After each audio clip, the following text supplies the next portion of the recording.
What if everything you thought you knew about King Arthur was wrong? Forget the shining armor, the magic swords, and the perfect kingdom of Camelot. For over 1,000 years, his name has been a symbol of justice, chivalry, and the promise of a golden age. But is this tale anything more than a myth? A story spun by poets and dreamers? To find the truth, we must journey back not to a land of fantasy, but to a Britain in flames. The year is 410 AD. The Roman eagle, which had ruled Britain for nearly 4 centuries, is in retreat. The legions are recalled to defend a collapsing empire. Britain is left unshielded, a prize for the taking. Its Romanized cities begin to crumble, its roads fall into disrepair. A dark age is dawning. From across the North Sea, new peoples arrive. Angles, Jutes, and Saxons seeking land and conquest. They are fierce, pagan warriors. The native Britons, a people of mixed Celtic and Roman blood, are caught between the memory of a lost civilization and the terror of the new invaders. In this crucible of chaos and collapse, a leader was needed. A warrior to unite the disparate British kingdoms and make one last desperate stand. Was this the world that forged the man who would become a legend? The historical seed that would, over centuries, blossom into the myth of King Arthur? The earliest sources don't speak of a king. They mention a dux bellorum, a duke of battles. The first and strongest candidate is a man rooted in the world Rome left behind. His name was Ambrosius Aurelianus. The 6th century monk Gildas, in his sermon on the ruin and conquest of Britain, describes him as the last of the Romans. Gildas tells us Ambrosius rallied the Britons, organizing them into a cavalry force that could finally match the Saxon invaders. His leadership culminated in a crushing victory at the Battle of Badon Hill, a battle that halted the Saxon advance for a generation. But what of the name Arthur? It's a Roman name, Artorius. And 2 centuries earlier, a Roman officer named Lucius Artorius Castus served in Britain. He commanded a unit of 5,500 Sarmatian cavalry, warriors from the distant steppes of Eastern Europe, stationed at Riothamus.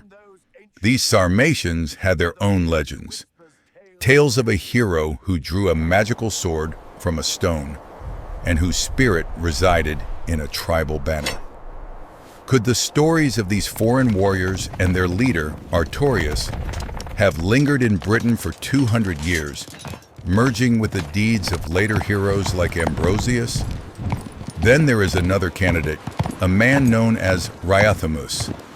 The name is a title meaning High King. In the 400s and 70s, this King of the Britons led an army across the English Channel into Gaul to aid the Roman Emperor against the Visigoths. But Riothamus was betrayed by a Roman official. His army was ambushed and defeated. He vanished from history near the Burgundian town of Avalon. A British king leading a great army overseas who is betrayed and last seen near a place called Avalon. The parallels to the later legend are undeniable. Finally, within Britain itself, Welsh traditions speak of many heroes. A 5th century king of Powys, Owain Dantgwyn, was known as the Bear, in Welsh, Arth. The historical threads are tangled.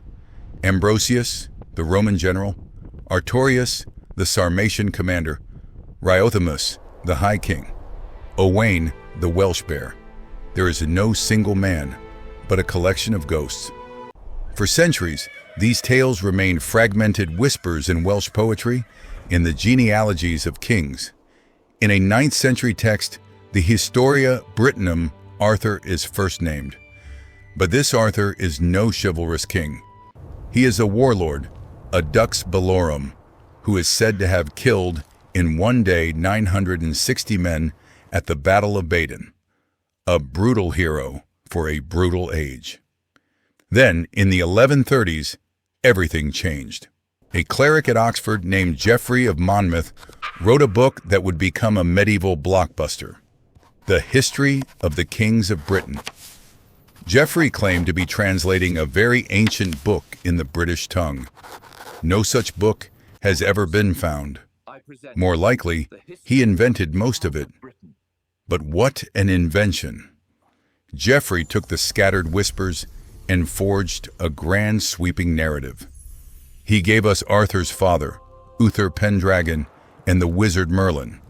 He gave us the magical sword, Caliburn, forged on the Isle of Avalon, and the story of Arthur's final, tragic battle against his treacherous nephew, Mordred. Geoffrey's work was a sensation, providing the Norman conquerors of England with a glorious, epic past for their new kingdom. The story then crossed the Channel to France, where poets like Chrétien de Troyes added a new, revolutionary ingredient: romance. Chrétien de Troyes gave us the knight who would become Arthur's greatest champion and his greatest failure, Sir Lancelot. He introduced the concept of courtly love and the tragic affair between Lancelot and Queen Guinevere, a love that would ultimately tear the kingdom apart. He also introduced a new central purpose for Arthur's knights: the mystical quest for the Holy Grail. The legend reached its final iconic form in the 15th century with Sir Thomas Malory's La Mort d'Arthur, or The Death of Arthur. Malory, writing from prison, wove all the previous threads: the brutal wars, the magic, the French romances, the tragic betrayals, into a single, masterful English epic. From a shadowy warlord to a literary king, the legend was now complete, ready to inspire and captivate the world for centuries to come. But if the man was real, where did he live? Where was the real Camelot? Our search begins at Tintagel Castle in Cornwall, a place of dramatic cliffs and crashing waves. Geoffrey of Monmouth claimed this was where Arthur was conceived. For centuries, this was dismissed as fantasy. But archaeology has revealed a high-status stronghold here in the 5th and 6th centuries. They found hundreds of pieces of pottery from the Mediterranean, evidence of a wealthy, powerful community trading luxury goods like wine and olive oil, a place fit for a king. In 1998, a discovery here sent shockwaves through the historical community: a piece of slate inscribed in Latin. On it was the name Artorgnu, the Bear Man. Further inland, we find another contender, Cadbury Castle in Somerset, a massive ancient hill fort. For centuries, local folklore has called it Arthur's Palace. Excavation revealed it was massively refortified right in the late 5th century, the time of Arthur. At its summit, they found evidence of a massive timber great hall. This was the seat of a powerful British warlord, a strategic command center for a king holding back the tide of invasion. But what of the Round Table? At Caerleon in Wales, one of Britain's 3 Roman legionary fortresses, we find a massive stone amphitheater. Geoffrey of Monmouth claimed Caerleon was Arthur's primary court. It's not hard to imagine a powerful warlord gathering his captains in this great stone circle to plan his campaigns. And what of Avalon, the mystical island where Arthur was taken to be healed? Many have identified it with Glastonbury Tor, a strange conical hill rising from the Somerset levels. In the 12th century, the monks of Glastonbury Abbey made a stunning announcement. They claimed to have found the graves of Arthur and his queen, Guinevere. They produced a lead cross, supposedly from the grave, inscribed in Latin. Here lies the famous King Arthur with Guinevere, his second wife, in the Isle of Avalon. But was this a genuine discovery? The abbey had recently suffered a devastating fire, and they desperately needed funds to rebuild. A famous king's grave would be the perfect pilgrim attraction. A pious fraud or a historical revelation, the cross itself has vanished, leaving only mystery in its wake. So who was the real King Arthur? A Roman general? A Sarmatian commander? A Welsh king? Or a composite of all three? The historical Arthur may be a ghost, a faint outline in the pages of history, forever beyond our grasp. But perhaps, in the end, that doesn't matter.